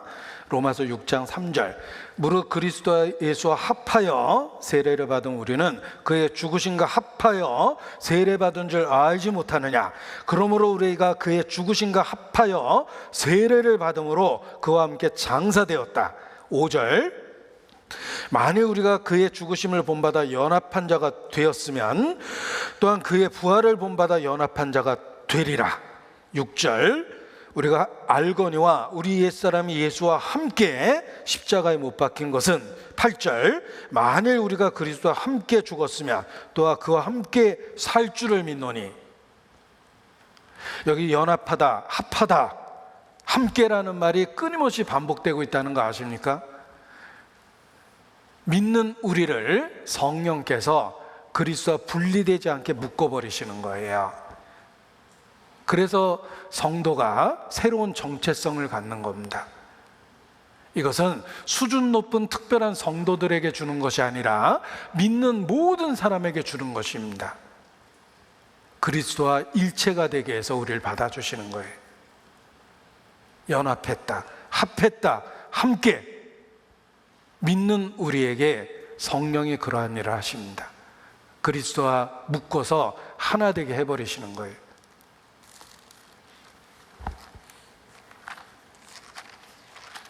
골로새서 2장 11절, 골로새서 2장 11절 함께라는 말이 반복됩니다. 또 그 안에서 너희가 손으로 하지 아니한 할례를 받았으니 곧 육적 몸을 벗는 것이요 그리스도의 할례니라. 그리스도의 할례가 뭘까? 할례는 가죽을 베는 것, 영적 의미는 마음 가죽을 베는 것, 그리스도의 할례는 마음과 삶 속에 변화가 일어나는 것. 성령은 우리의 마음에 할례를 행하십니다. 그것이 그리스도와 연합돼서 우리의 삶의 변화를 시켜주는 겁니다. 골로새서 2장 12절 너희가 세례로 그리스도와 함께 장사한 바 되고 또 죽은 자들 가운데서 그를 일으키신 하나님의 역사를 믿음으로 말미암아 그 안에서 함께 일으키심을 받았느니라. 13절 또 너희의 범죄와 육체의 무할례로 죽었던 너희를 하나님이 그와 함께 살리시고 우리에게 모든 죄를 사하시고. 골로새서 3장 1절 4절 그러므로 너희가 그리스도와 함께 다시 살리심을 받았으면 위의 것을 찾으라. 거기는 그리스도께서 하나님 우편에 앉아 계시느니라. 위의 것을 생각하고 땅의 것을 생각하지 마라. 이는 너희가 죽었고 너희 생명이 그리스도와 함께 하나님 안에 감추었음이니라. 같이 읽겠습니다. 우리 생명이신 그리스도께서 나타나실 그때 너희도 그와 함께 영광 중에 나타나리라. 예. 믿음이란 그리스도와 연합시키는 것입니다. 믿는 우리를 성령께서 그리스도와 일체되게 하시는 거예요. 그래서 삶의 변화가 일어나는 겁니다. 예수님 믿는다는 걸 그리스도 안에 있다고 이야기합니다. 안에 있다고 그랬죠? 연합됐다 라는 의미며 법적으로 일체가 됐다는 뜻입니다. 그리스도가 죽을 때 법적으로 우리도 죽었고 그리스도가 다시 살아났을 때 우리도 법적으로 다시 살아남을 받아서 의롭다움을 받았습니다. 내 육체는 이 땅에서 초라하게 있지만 나의 영적 정체성은 하나님 우편에 그리스도와 함께 앉아 있는 거예요. 이 땅에서 하나님의 자녀라는 정체성을 갖게 된 겁니다. 그리스도와 일체된 거예요. 성령께서 그러한 일을 행하십니다. 그것이 청함을 받았을 뿐만 아니라 택함을 받았다는 뜻이에요. 성령으로 붙잡아 주신 겁니다.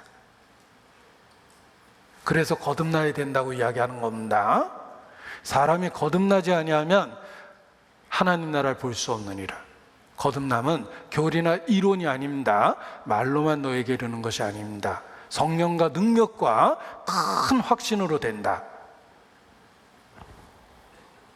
그것이 거듭남입니다. 보십시오. 어떻게 거듭납니까? 그리스도의 복음을 들어야 됩니다.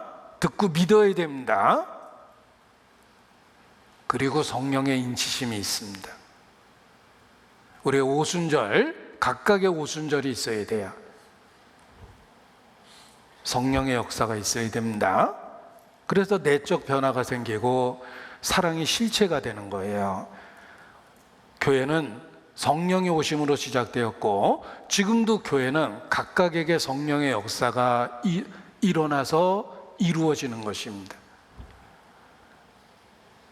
성령의 역사가 있습니다. 거듭남은 강력한 체험이다. 사람은 반드시 성령으로 거듭나야 한다. 단지 말로만 너에게 이런 것이 아닙니다. 기름은 등불은 갖고 있는데 기름이 없다. 성령이 없으면 신앙의 변화가 생기지 않고 지속성도 없습니다. 요한의 슬레는 확실하게 거듭났죠. 1738년 5월 24일 오후 8시 45분에 거듭났다. 요한의 슬레입니다. 그를 따르는 무리가 감리교도가 돼서 첫 번째가 중생이에요. 중생 성결신유 재림, 거듭남을 강조했습니다. 거듭남은 신성한 변화며 내적인 변화며 절대적인 변화며 신비한 변화다. 성령이 오셔서 근본적인 변화가 생기는 겁니다. 웨스터민스터라는 개신교 교리를 정리한 소요리 문답이 있습니다. 거기에 거듭남에 대한 이야기가 그렇습니다.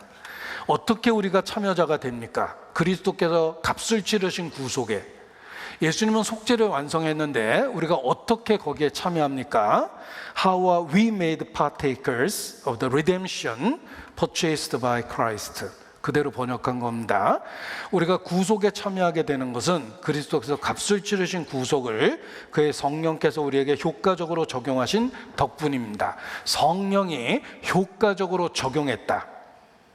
We are made partakers of the redemption purchased by Christ.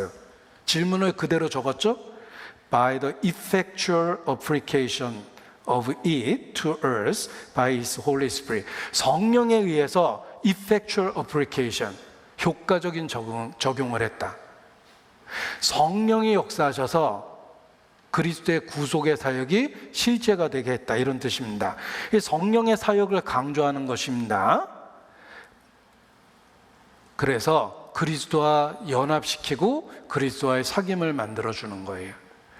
예수 믿는다라는 말을 영어로 believe in, 전치사 in을 쓰죠. 단지 believe라는 동사만 쓴 게 아니라 in을 쓴 것은 연합과 사귐이 있다는 뜻이에요. 성령은 그리스도와 우리를 연합시켜줘요.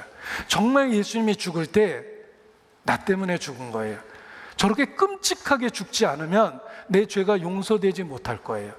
내 죄는 너무 크기 때문에 그래요. 예수님이 오버하신 게 아니라는 거예요.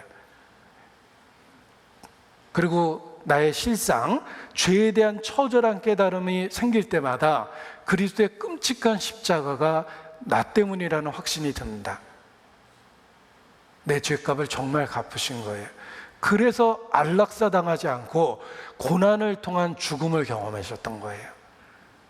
그리고 그리스도는 살아나셨어요. 정말 나 같은 사람을 받아주셨다는 뜻이에요. 신앙은 그리스도와 연합하며 사귀는 것입니다. 보십시오. 연합과 사귐이라고 그랬죠. 그리스도 안에 있다는 뜻입니다. 분리될 수 없는 일체가 됐다는 뜻이며, 연합은 영어로 유니언, 사귐은 커뮤니언입니다.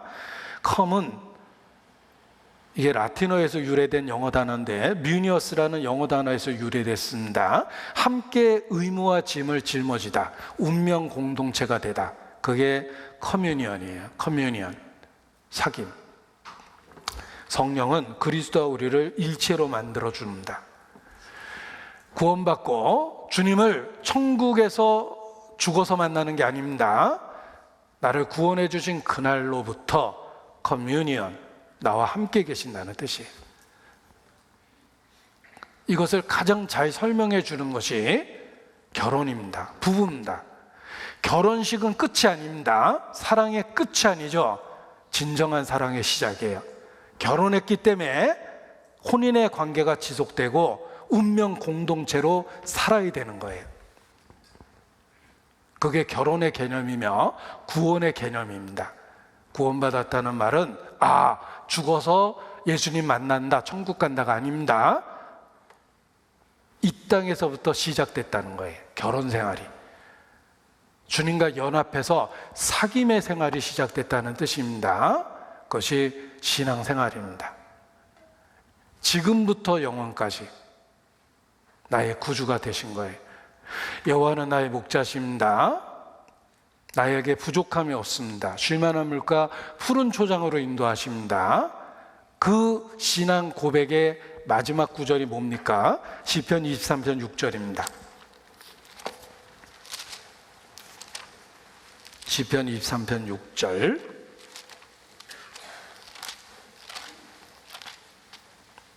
같이 읽겠습니다. 나의 평생의 선하심과 인자하심이 정녕 나를 따르니니 내가 여호와의 집에 영원히 거하리로다.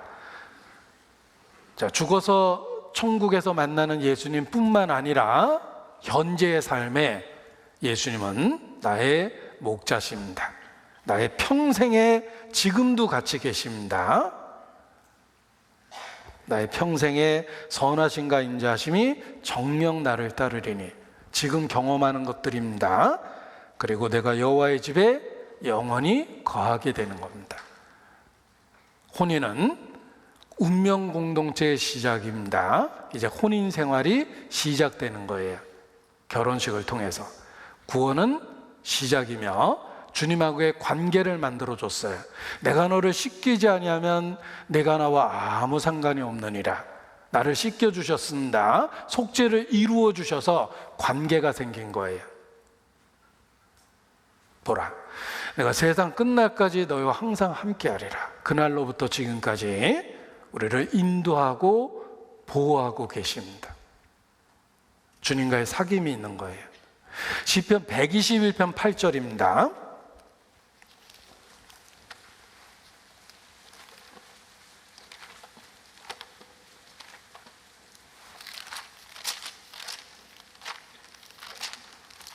(121편) 8절 1절이 정말 은혜롭죠. 나의 도움이 천지를 지으신 여호와께로서다.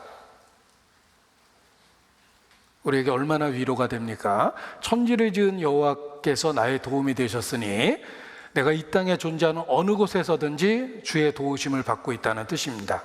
어디 있든지. 이 선교지에서 정말 위로가 됩니다. 8절 같이 있습니다. 여호와께서 너의 출입을 지금부터 영원까지 지키시리로다. 예수님은 단지 죽어서 만나는 분이 아니라 속죄를 통해서 그리스도와 관계를 갖게 되고 성령을 통해 지금도 새 생명을 누리고 인도함을 받게 된다는 뜻입니다. 내가 영원히 사모할 주님, 그 부드러운 모습을 나 배웠고 그 후로부터 내 구주로 섬겼네. 내가 영원히 사모할 주님, 부드러운 그 모습은 나 배웠고 그 후로부터 지금부터 영원까지 나의 구주로 섬겼네. 예. 현재의 삶에 인도하심이 있는 겁니다. 속죄는 예수님하고의 관계를 만들어줍니다. 연합시켜주죠. 그리고 성령을 통해서 새 생명을 지속하게 해주며 그리스도와의 커뮤니언, 교제를 만들어주는 거예요. 우리는 홀로 사는 인생이 아닙니다. 그래서 신앙을 지키고 그리스도인의 정체성을 갖고 살 수 있습니다. 그날로부터 지금까지 주님 나와 함께 계셨고, 그래서 내가 신앙을 지키고 있고 지금까지 지내온 게 은혜입니다. 그리고 사랑은 지금도 지속되고 앞으로도 지속될 겁니다.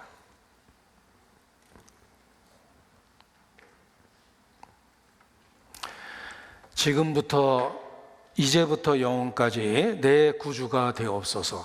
이제부터 영원까지. 오 예수님 내가 옵니다. 울며 울며 내가 옵니다. 오 예수님 나의 손 잡고 이제부터 영원까지 내 구주가 되옵소서. 그 가사가 거기 붙어 있는 겁니다. 제가 뜬금없는 얘기한 것 같아서 어디서 인용했는지 불러본 겁니다. 자, 여기 보십시오. 십자가입니다. 제 책상 위에 있는 거 사진으로 찍었습니다. 십자가입니다. 제일 위에 하나님 계시죠? 제일 밑에 유, 바로 우리 자신이 있습니다. 하나님과 나를 이어주는 건 십자가예요. 내가 해야 될 일은 believe God, 하나님을 믿는 겁니다. 하나님을 믿으면 God, 하나님이 하시는 일이 쭉 써 있어요. 영어로 써 있는데 얼마나 은혜가 되는지 모릅니다. 나는 하나님을 믿으면 하나님이 하시는 일이 여기 쭉 써 있어요. 무슨 일을 하는지 보죠. Answers prayers, 기도에 응답하시며 guides, 인도하시며 provides, 공급해 주시며 protects, 보호하시며 forgives, 용서하시며 and redeems, 나를 구속하십니다. Works all things together for good, 모든 것이 선이 되도록 역사하시며 is with you always, 항상 함께 계시며 comforts, 위로해 주시며 heals, 치료해 주시며 and sets free, 날 자유케 하시며 strengths, 힘을 주시며 always love you, 항상 사랑하십니다. God always love you, 나는 단지 믿은 것뿐인데 십자가에 그렇게 놀라운 일이 있습니다. 십자가는 그리스도와 우리를 연합시켜 주셨습니다. 끝이 아닙니다. 그 연합된 상태에서 하나님은 커뮤니언, 교제, 사귐을 하십니다.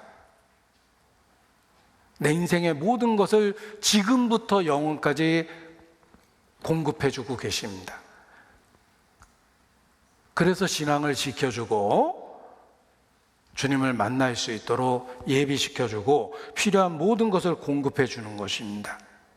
이제부터 영원까지, 지금부터 영원까지, 지상에서 영원까지, 이것이 성도에게 주신 축복입니다. 우리는 사랑받을 때 행복합니다. 가장 큰 사랑을 받았기 때문에 모든 성도는 더할 나위 없는 행복한 상태로 있는 것입니다. 지복의 상태예요.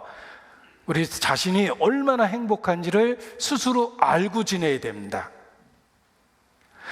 신명기 33장 29절, 신명기 33장 29절.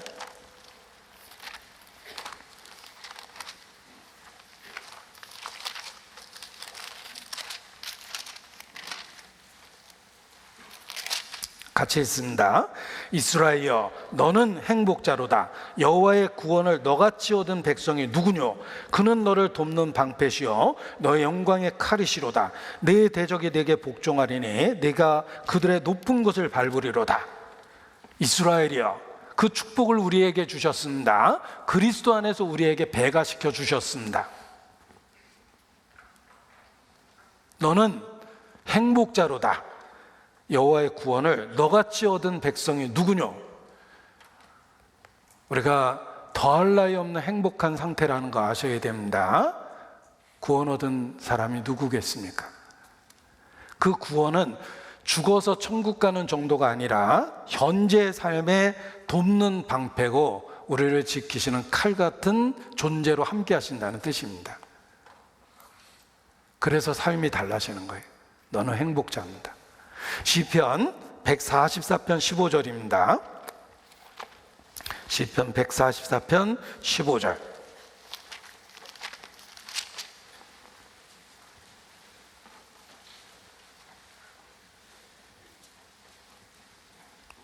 함께 읽습니다. 이러한 백성은 복이 있나니 여호와를 자기 하나님으로 삼는 백성은 복이 있도다. 복이 있습니다. 하나님과의 관계 속에서 얻은 복은 지복, 더할 나위 없는 행복입니다. 시편 138편입니다. 제 삶 속에 가장 위로가 되는 말씀을 오늘 함께 나눌까 합니다. 오늘 정말 잘 오셨습니다. 제가 살면서 진짜 위로받는 구절, 두 구절을 마지막으로 공개할까 합니다. 제가 혼자 누리고 싶은 거였는데 오늘 오신 분들에게 공개하겠습니다. 다른 사람에게 얘기하지 마세요. 시편 138편 8절입니다. 여호와께서 내게 관계된 것을 완전케 하실지라. 여호와여, 주의 인자하심이 영원하오니 주의 손으로 지으신 것을 버리지 마옵소서. 내게 관계된 것 얼마나 많습니까? 제 가족 관계도 복잡하고 내 삶의 복잡한 부분이 정말 많죠. 세상을 사는 게 쉽지 않습니다. 우리는 아주 복잡한 일에 연루돼서 이 세상에 살아가고 있습니다. 하나님은 놀랍게도 나와 관계된 모든 것에 은혜를 주십니다. 그리스도 안에서 그렇게 돌보고 계시는 거예요. 내게 관계된 모든 것. 그리고 또 한 구절은 바로 옆에 있습니다. 139편 5절입니다. 같이 있습니다. 주께서 나의 전후를 두르시며 내게 안수하셨나이다. 내게 전후를 두르신다 그랬죠. 이 전후라는 말이 나와 관계된, 삶에 관계된 모든 것이라는 뜻입니다. 나의 전후를 두르세요. 저는 이 전후라는 우리말 번역이 정말 은혜가 됩니다. 이게 영어 번역으로는 behind and before 이렇게 되어 있는데, 그 뜻은 우리 삶의 모든 면에 역사하시고 있다, 이런 뜻이에요. On every side거든요, 이게 영어 번역에도. 그런데 이 우리말 번역이 너무 마음에 들어요. 나의 전후에 주께서 함께 하세요. 전후라는 말을 잘 생각해 보세요. 시간적으로 내게 일어난 일의 전이 있고 앞으로 일어날 일들이 있죠. 우리는 시간 속에 있거든요. 시간 속에서 경험하는 모든 일들이 하나님의 은혜 속에서 컨트롤되고 있다는 뜻이에요. 하나님은 나와 관계된 모든 것에 은혜를 주시며 내 삶에 전후를 두르세요. 이것이 그리스도인의 삶입니다. 내가 만약에 예수님 바깥에 있었다면 나는 홀로 인생을 사느라고 정말 힘들었을 거예요. 뿐만 아니라 죄를 짓고 하나님으로부터 더 멀어졌을 겁니다. 나를 그리스도 안으로 부르셔서 나의 모든 죄를 용서해 주셨습니다. 예수님은 부활하셨습니다. 현재도 살아계시며 현재의 나의 삶에 지금도 함께 계시고 계십니다. 이제부터 영원까지라는 말처럼 천성에 이르는 그날까지 실제로 함께 하십니다. 나를 지키시고 보호하시며 나와 관계된 모든 것에 은혜를 주시고 내 인생의 전후를 두르십니다. 그래서 신앙을 지켜주시고 오늘까지 그리스도인으로 살 수 있도록 붙잡아주고 계십니다.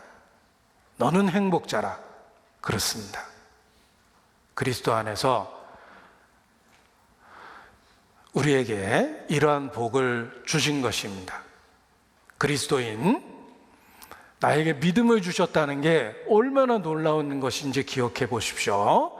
성령을 주셔서 그 믿음을 지켜주고 계십니다. 여기까지 오셨어요. 앞으로 남아있는 그 얼마 되지 않은 시간도 틀림없이 함께 하실 것입니다. 그리스도인은 더할 나위 없는 행복, 지복을 누리는 상태에 있다는 걸 기억하십시오. 함께 기도하시겠습니다. 아버지 하나님, 소망 없었던 저희를 구원해 주시고 우리의 영과 육을 보존하시며 오늘까지 우리의 신앙을 지켜주시는 것 진심으로 감사 찬양을 드립니다. 우리의 어리석음과 미련함이 하나님의 손길을 미처 깨닫지도 못합니다. 백성을 위하시는 주의 열정을 보면 저희가 부끄러워할 것이라는 말처럼 우리를 향한 하나님의 손길을 우리가 분명하게 보고 감사 찬양을 잃어버리지 않도록 지켜주시기를 주님께 기도합니다. 주님 만나는 그날 기쁨으로만 만날 수 있도록 우리 삶을 다스려 주시고 우리의 소중한 사람들을 주께로 인도할 수 있도록 우리 삶을 사용해 주시기를 주님께 기도합니다. 주께 의지합니다. 고마우신 우리 구주 예수님의 이름으로 기도합니다. 아멘.